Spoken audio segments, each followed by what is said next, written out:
Good morning everyone, today we're going to be looking at another Ingersoll watch review.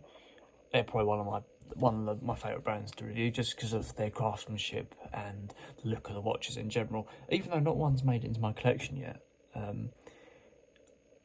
I've got an old-fashioned looking watch in my collection. I have my reasons for keeping that, so I don't think I want another one. That's probably why. But the actual the actual designs of the watches, had I not had that one, I probably would have kept it. Kept one at least. But yes, today we're going to be looking at the Ingersoll The Scovill model.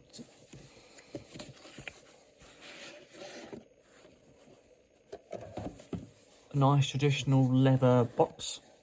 Sometimes you get a pouch style box with an Ingersoll one, but this one we've got an actual box with the hardened sort of casing on the side, and it's a simple buckle down finish with some brown stitching detailing the top. Inside we can see a chocolate colour cushion and interior fabric. Just bash my camera.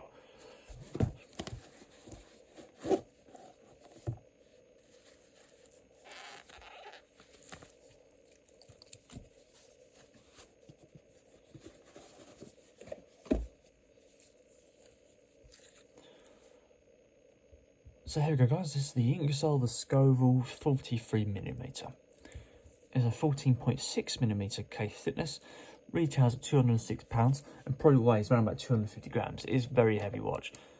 Let's see if I can, that's not going to be very good, is it? I'll turn that off.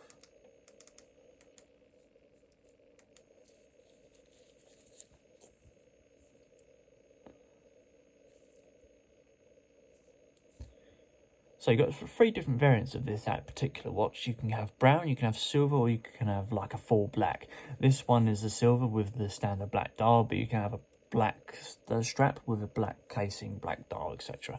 based on whatever you want. I don't know the actual movement of what's inside here. I tried to figure it out, but I just don't know. When we get around to the back of the watch, we can have a look at the jewel number and stuff like that. So at least they'll give you some idea of what's in the back there. So the watch offers a 10 atmospheric water resistance with mineral crystal going over the top of the actual face of the watch. You get fully luminous hands and fully luminous increments, and overall you get that nice sort of skeletal view of the movement in the back and just a generic nice touch to the watch. Coming out to the bezel, you've got almost like a fluted bezel on the side of it. This doesn't actually move. Oh yes, it does move. Nice firm click as you turn that round. Nice, really good there. It almost looks like one of those old-fashioned deep sea Challenger watches. It's just that overall, I know it looks nothing like it, but it looks like one of those watches that would be one of those ones you'd wear either in a radiation zone or underwater at deep depths. It just looks like one of those sort of watches to me. I think it's the overall finish of this strap with this side of the actual casing and the shape of it, just the whole overall look. That's what makes it appeal to me a little bit. But what puts me off is the extreme weight. It's probably around like 250 grams. It's very heavy. You can always put it on an actual strap, I suppose. But yes, anyway, coming around to the casing, we've got I think the casing is a 316 casing, but don't quote me on that. It's a 316 case with a brush finish, as you can see from the light reflecting on it there. Same with the crown. The crown's got a circular brush finish, as you can see from that shape that it's creating on the side of the crown. Let's have a look at the movement of it. It's a screw down crown with an excellent pop out as well. First position. Yeah, a good strong movement to the actual hands. Not as strong, say, a Luminox, but it offers a good amount of feedback there. The hand's a little bit flimsy, but it's on the good side. And the crown's easy to use because of it's got two layers. I don't know if you saw that. If I pull out the second position, you can see that the actual crown has got a little bit in the side there, so it sits off the case a little bit, so you can quickly get access to it. Yeah, it's a really easy crown to use. So that's obviously the main watch. Just a little bit about the brand. The actual Ingersoll brand is one of the oldest American watch companies. It's not the oldest, I don't think. It's just one of them. Founded in 1892. Opened their first store in New York. And actually, they owe their thanks to Henry Ford, who helped them with the production line for producing the watches, which is the ones we see today.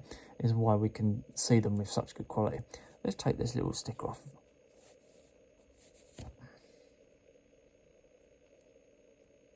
assuming I can get this off. Well, I'm going to leave that glove off for now.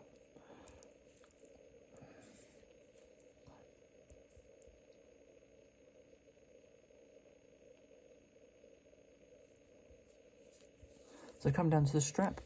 You've got a strap that we don't often see nowadays. These sort of went out of fashion in like the 2000s. You've got a sliding clasp. A sliding clasp is you open up this, obviously this mechanism here, and then you unfold it. I'm not gonna. I think this is sealed down. Yeah, I'm not gonna. Oh, I could actually. Yeah, could do it.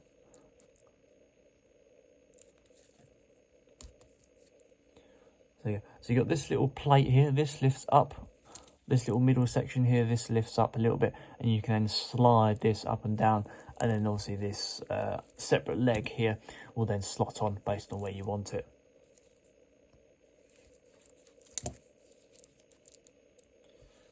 A nice full mesh strap, as you can see here, nice finish on it, and then come round to the actual back plate, as you can see here. We've got a better look at that movement, and it is 316 stainless steel, but we can have a look at the obviously the jewels on it.